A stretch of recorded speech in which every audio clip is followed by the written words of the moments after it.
ሰላም ጤና ይስጥልን ተመልካቾቻችን ከአንከር ሚዲያ ዝግጅት ክፍል ያክብሮ ሰላምታችንን እናቀርባለን።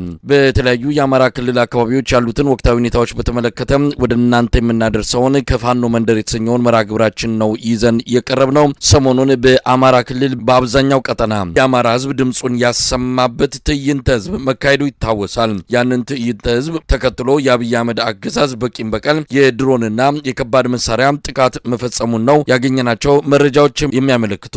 በሌላ በኩል በተለያዩ አካባቢዎች በፋኖ ኃይሎች በተወሰዱ እርምጃዎች በአገዛዙ ጥምር ሰራዊት ላይ ከፍተኛ ኪሳራ መድረሱን የሚያሳዩ መረጃዎችም ደርሰውናል። አማራ ክልል የተካሄደው ሰልፍ ብዙ ነገሮችን የገለጸ ብዙ ነገሮችን ያሳየ እንደሆነ ይታመናል።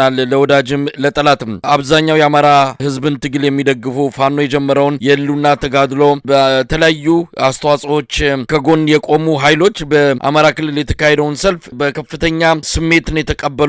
ሞራል የሚሰጥ ብቻም አይደለም። በእርግጥም የአብይ አህመድ አገዛዝ እድሜው በጣም አጭር ከሚጠበቀው ጊዜ በቅርብ ነገሮች ሊፈጸሙና ለውጥ ሊመጣ እንደሚችል ያመላከተ ነው። አማራ ክልልን አማራ ክልልን ሳይዙ በኢትዮጵያ መንበረ ስልጣን ላይ መቀመጥ የማይቻል እንደሆነ ይታወቃል። ከታሪክም ከተለያዩ ጉዳዮችን በመነሳት በኢትዮጵያ ማዕከላዊ መንግስት ላይ ስልጣን ይዞ ቅቡልነት ኖሮት ለመቀጠል የአማራ ህዝብ ዩንታ ወሳኝ እንደሆነ ይነገራል። ይሄ ሲባል የሌላው ያነሰ ነው ለማለት አይደለም።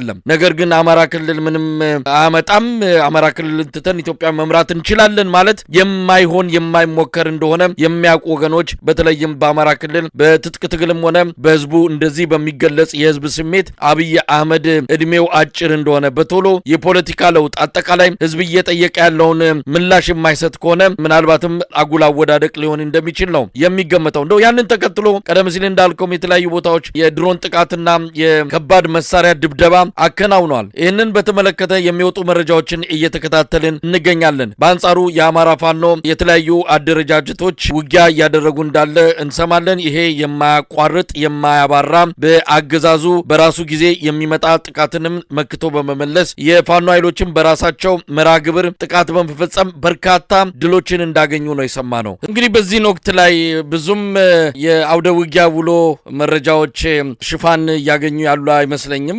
የተለያዩ ሚዲያዎችንም እየተከታተልኩ ነው። ከፋኖ አመራሮችም እንደዚሁ ከአውደ ውጊያ ቦታዎችም ያሉትን መረጃዎች ሲከታተል አብዛኛው ትኩረቱ ያለው በዚህ ሰሞኑን በተካሄደው ትዕይንተ ህዝብ እንደዚሁም ሀገሪቱን ሰንገው ወጥረው የያዙት የምርጫና የነዳጅ እጥረት ጉዳይ በመሆኑ የፋኖ የአውደ ውጊያ ውሎች በስፋት ጆሮ ተሰጥቷቸው እየተሰሙ እንዳልሆነ የተረዳሁትና አሁን አንተ ስትገልጸው አሁንም እንደቀጠለ የአማራ ህዝብ ዋጋ እየከፈለ ፋኖች የአገዛዙን ጥምር ሰራዊት አከርካሪ እየሰበሩ መሆናቸው ለአንድም ቀን ሳይዛነፍ እንደቀጠለ ነው ለመረዳት የቻልኩት። እንደው በአማራ ክልል አሁን እንደምናየው ምርጫ የመካሄዱ ነገር ያው ቀደም ሲልም እንደተገለጸው በአማራ ክልል የሚቻል አይደለም። አብይ አህመድ በታንክና በድሮን በታጠረ ሁኔታ ምርጫውን አካሂዳሉ ብሎ በደመነፍስና በጀብደኝነት ገብቶበታል። አሁን መረጃዎችን እንደምናየው በተለያዩ አካባቢዎች የምርጫ ጣቢያዎች ጥቃት እየደረሰባቸው ነው። የምርጫ ቁሳቁሶች እየተቃጠሉ እንዳለ እያየን ነው። ምርጫ ለማስፈጸም የሚሄዱ ሰዎች እየታገቱ እርምጃ እየተወሰደባቸው እንዳለም እየሰማን ነው።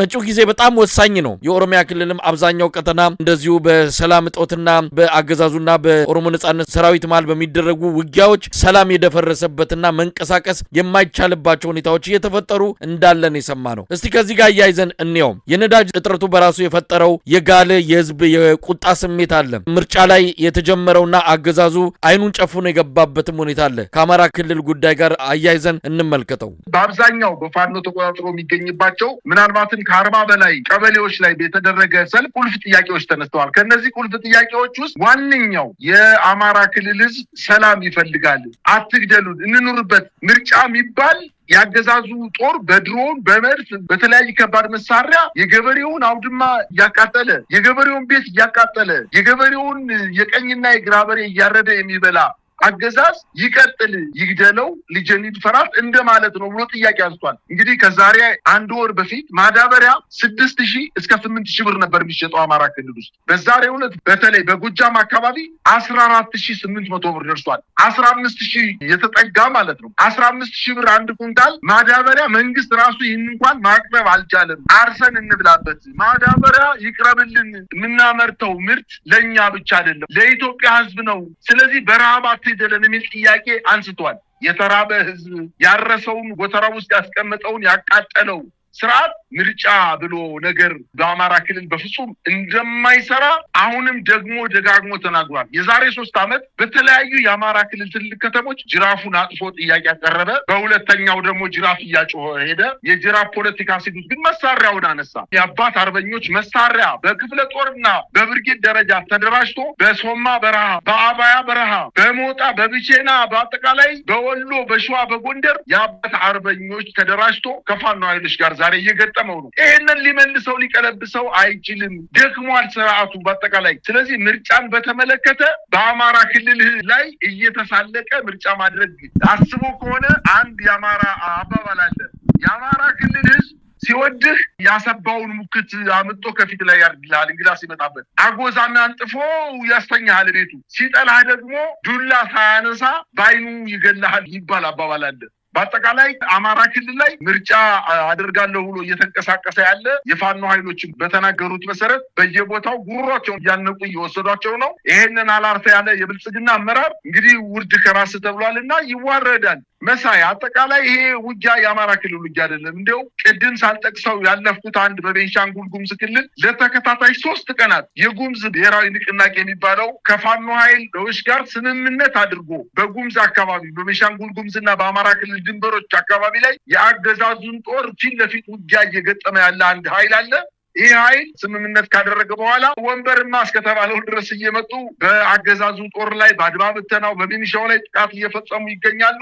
ከፋኖ ኃይሎች ጋር በጋራ በዳንጉር ወረዳ ቆታ በተባለ ቀበሌ ላይ ከአገዛዙ ጦር ጋር ከባድ ውጊያ ሲያደርጉ ሰንብተዋል። እንግዲህ ከግልገል በለስ እስከ አሶሳ መንገድንም ዘግተዋል፣ ተቆጣጥረዋል መንገዱን። የአገዛዙ ጦር ይህን መንገድ ለማስከፈት በጣም በርካታ ጊዜ ቢንቀሳቀስም አልቻለም። በተደረገው እንቅስቃሴም 2 ኦራል ሙሉ የአገዛዙ ጦር መንገድ ለማስከፈት እንቅስቃሴ ሲያደርግ በተለይ ከጉባ ወረዳ አሲድ በተባለ ቀበሌ ላይ በተቀበረ ፈንጂ 2 ኦራል ሙሉ የመከላከያ ሰራዊት ማለቁን ነው መረጃዎች እያመላከቱ የሚገኙት። በአጠቃላይ ትግሉ እየሰፋ እየደረጀ እንደመጣ ይሄ አንደኛው ማሳያ ነውና በአማራ ክልል የአገዛዙ ጦር ከእንግዲህ በኋላ ጉልበት ኑሮት ምርጫ ያደርጋል የሚል እምነት የለኝም። የአማራ ፋኖ ብሔራዊ ንቅናቄ ደግሞ በበርካታ አካባቢዎች ጥቃት ይሰነዝራል። ወደ ገዳይ መሬት ስቦ በመውሰድና በከበባ የመከላከያ ሰራዊቱን ብንቱን እያወጣው እንደሚገኝ፣ በሌላ አቅጣጫ ደግሞ ለ7 ተከታታይ ወራት እያሰለጠነ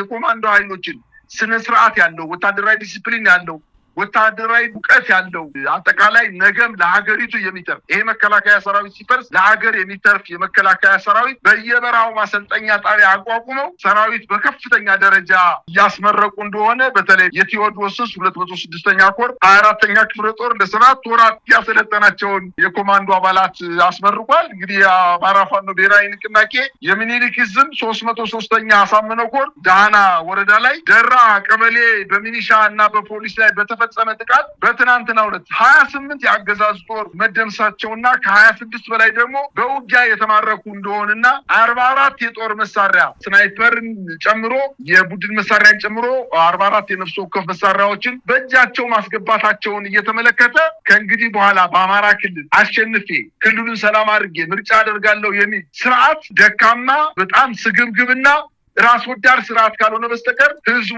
እንቢ ብሏል። በቃ የአማራ ህዝብ እንቢ ብሏል። በቃ መሳሪያ ሳያነሳ ባይኑ ተናግሯል እኮ በሰልፍ ተናግሯል። ከእንግዲህ በኋላ ይሄ ስርዓት በአማራ ክልል በጉልበት እንኳን ለመዝለቅ የማይችልበት ደረጃ እንደደረሰ ነው መረጃዎች እያመላከቱ የሚገኙት። መሳይ እንግዲህ የአማራ ክልሉ አጠቃላይ ሁኔታ በአደባባይ ህዝባዊ እምቢተኝነትም ጭምር ታግዞ በቀጣይ ለአገዛዙ በጫካ በዱር በገደሉ የፋኖ ታጋዮች የሚያደርጉት እንቅስቃሴ እንቅስቃሴ እንዲሁም አሁን በከተማ ህዝቡ፣ አርሶ አደሩ፣ ገበሬው፣ ነዋሪው ሁሉም ድምጹን የሚያሰማበት የህዝባዊ እምቢተኝነት እንቅስቃሴ በጋድ የታየበት ነው። በሁለቱም የትግል ዘርፎች የአማራ ህዝብ አገዛዙን ለማዳከም መጠነ ሰፊ እንቅስቃሴ ውስጥ እንዳለ ነው ለመረዳት የተቻለው። አብይ አህመድ አሁንም የበሰበሰ ዝናብ አይፈራም አይነት እንደ ጋሪ ፈረስ ፊት ለፊቱን እየተመለከተ ወደ ገደል በከፍተኛ ፍጥነት እየገሰገሰ ይገኛል። ምንም የሚያየው ነገር የለም። ወደ ኋላ መመለስ አይፈልግም። ዝም ብሎ መንዳት ነው። ያ መንዳት መጨረሻው የኢትዮጵያ ጥፋት እንደሆነ እንግዲህ ይህንን ተባብሮ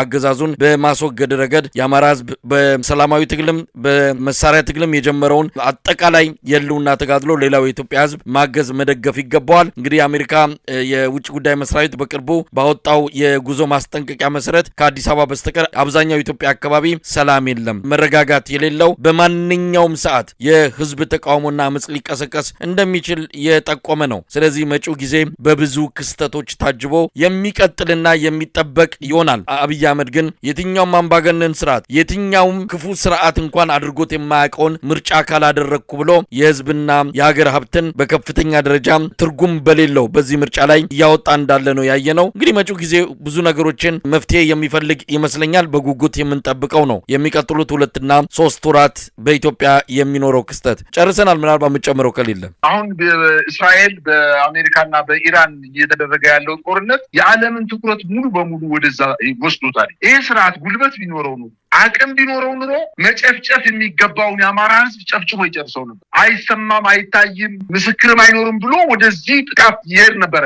አቅሙ ደክሟል። እውነት ለመናገር አሁን እኮ የመከላከያ ሰራዊት በሄደበት ቦታ ሁሉ እያንዳንዷን መንገድ እየመረመረ ነው የሚሄደው። መሳይ እንዲያምኑ አልተረፈም እኮ። አሁን በዛሬው ዕለት የደረሰኝ መረጃ የሸዋ ጠቅላይ ግዛት አሳምነውስ በግሼና ወጀል በተባሉ ግንባሮች ላይ በወሰደው ማጥቃት አንድ ሙሉ ኤፍኤስአር የመከላከያ ሰራዊት ተሽከርካሪ መከላከያ ሰራዊት ጭኖ ሲሄድ የነበረ 7 ለ7 የሚባለው የፋኖ አንድ ክፍለ ጦር በመንገድ ላይ በተጠመደ ፈንጂ በኤፍኤስ የነበረው የመከላከያ ሰራዊት ሙሉ በሙሉ ያለቀ እስከ 70 ድረስ ሊደርስ ይችላል የሚል መረጃ ነው የደረሰኝ።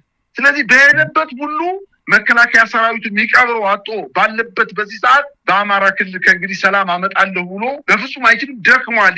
መድከሙ የሚታወቀው አቅሙ በዚህ ጊዜ ዓለም ወደዛ በዞረበት ጊዜ ጨካኝ ስርዓትን ስለሆነ በዚህ ጊዜ ያለ የሌለ ኃይሉን ይጠቀም ነበረ። ነገር ግን አልቻለም። ከዚህ በላይ አቅም የለውም። በነገራችን ላይ የፋኖ ኃይሎች ደግሞ አንተን ተናገርከው በበርካታ ቦታዎች ላይ ማሰልጠኛ ጣቢያ አቋቁመው አሰልጥነው ሰራዊቱን በደንብ አድርገው አደራጅተው ከአማራ ህዝብ ጋር ስብሰባ እያደረጉ በምን መልኩ መታገዝ አለብን እያሉ አካባቢውን ሰላም እያደረጉ የአማራ ክልል ህዝብ እረፍት እያገኘ የመጣበት ጊዜ በጣም እየሰፋ መጥቷልና በአጭር ጊዜ ውስጥ ምናልባት አንተ እንዳልከው በ2 እና በ3 ወራት ውስጥ እጃችንን ካፋችን ላይ ሊያስጭኑ የሚችሉ ድሎችን ያሰሙን ተስፋ ብቻ ሳይሆን እምነትም አብዛኛው የኢትዮጵያ ህዝብ አለው ማለት ይችላል። መሳይ አብይ አህመድ በዚህን ወቅት ላይ የህዝብ ጥያቄ በከፍተኛ ደረጃ ገፍቶ በሚሰማበት ለዚች ሀገር ዘርፈ ብዙ ችግሮች መፍትሄ እንዲያፈላልግ ጫና እየተደረገ ባለበት ዛሬ በዚህ በውጭ ሀገር በተለያዩ ኢትዮጵያውያን የተዘጋጀ የበይነመረብ ትዕይንተ ህዝብ ተካሂዷል።